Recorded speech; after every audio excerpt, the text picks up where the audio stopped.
අපි හැමෝටම ජීවිතේ එකපාරක් වරි මෙහිම වෙලා තියෙනවා.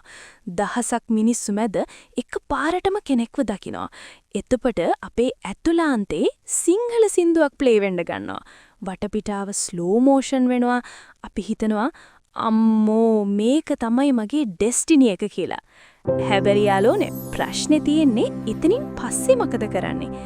හිතට දැනුණු පළියට පස්සෙන් ගිහින් අනේ මට ආදරය කරන්න කියලා වඳින්නද? නෑ. මම අද ස්කෙචින් හෝප් මගින් කියලා දෙන්නේ ඒ හිත දිනා ගන්නා ක්‍රමය. වැරදි මානසිකත්වේ හදාගමු. මුලින්ම මතක තබා ගන්න ඔබ කියන්නේ සෙකන්ඩ් හෑන්ඩ් බඩුවක් නෙවෙයි. iPhone එක පාරේ යන මිනිස්සුන්ට අනේ මාව ගන්න කියලා කියන්නේ ඒක වීදුරු අස්සේ ලස්සනට තියනවා මිනිස්සු ඒක ගන්න පොලිමේනවා. ඔබව වටිනා කෙනෙක් කරගන්න.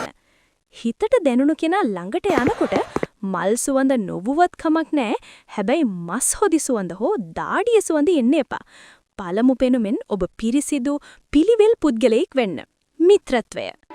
ගොඩක් අය ආදරය කරන්න ගිහින් අන්තිමට නතර වෙන්නේ අයියා හරි හොදම යාළුවා හරි වෙලා.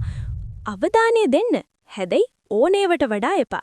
එයා හායි කිව්ව ගමන් තප්පරෙන් රිප්ලයි කරන්න එපා. එයාට හිතෙන්න ඕනේ ඔබට එයාට වඩා ලොකු ලෝකයක් තියෙනවා කියලා. හොඳ අසන්නෙක් වෙන්න.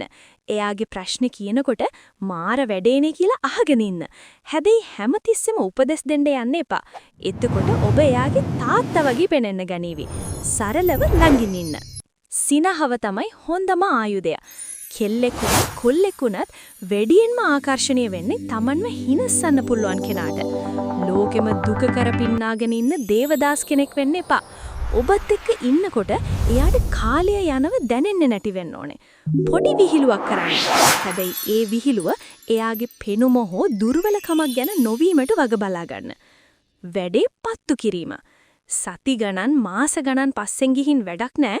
ෂොට් එක දෙන්න දන්නේ නැත්තම්. වැරදි ක්‍රම මැසේජ් එකකින් අහන එක, යාළුවාට යවන්න එක. ඕව දැන් අවුට්ඩේටඩ්. නිවැරදි ක්‍රමය S2 දෙස කෙලින් බලලා බොක්කෙන්ම සරලව කියන්න. මට ඔයා එක්ක ඉන්නකොට මාරම සතුටක් දැනෙනවා. මම කැමති අපු දෙන්න මීට වඩා ලොකු බැඳීමක් ඇති කරගන්නව නම්. ප්‍රතිචාරය නැහැ වුණොත් සිනහ වෙලා ඕකේ ඒකට කමක් නැහැ. අපේ යාළුකම තියෙනවනේ කියලා වැදගත් විදිහට අයින් වෙන්න. ඒ වැදගත්කම දැකලා දවසක ඔබ ගැන ආයෙත් හිතෙන්න පුළුවන්. සැබෑ ආදරය. යාළුවනේ අවසාන වශයෙන් කියන්න තියෙන්නේ හිතට දැලුණු කෙනා Tamanගේ කරගන්නවා කියන්නේ එයාව කූඩු කරනවා කියන එක නෙවෙයි. ආදරය කියන්නේ එකිනෙකාට නිදහසේ පියාවන්න ඉඩ දීලා හැන්දෑවට එකම අට්ටකට වහන කුරුල්ල දෙන්නෙක් වගේ වෙන එකටයි. හිතට දැනුණු කෙනාට අවංකවම ආදරය කරන්න. එයා ඔබේම වුණොත් ඒක වාසනාව.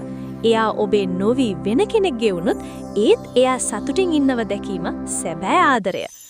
ඔබත් ඔබේ ආදරය ලබා ගන්න උත්සාහ කරන කෙනෙක්ද? එය ලබා ගැනීමට හැකි වේවායි ප්‍රාර්ථනා කරනවා. අර ඔබේ ආදරය දැනටම දිනලා තියෙනොත් කමෙන්ට් එකක් දාගෙන යන්න.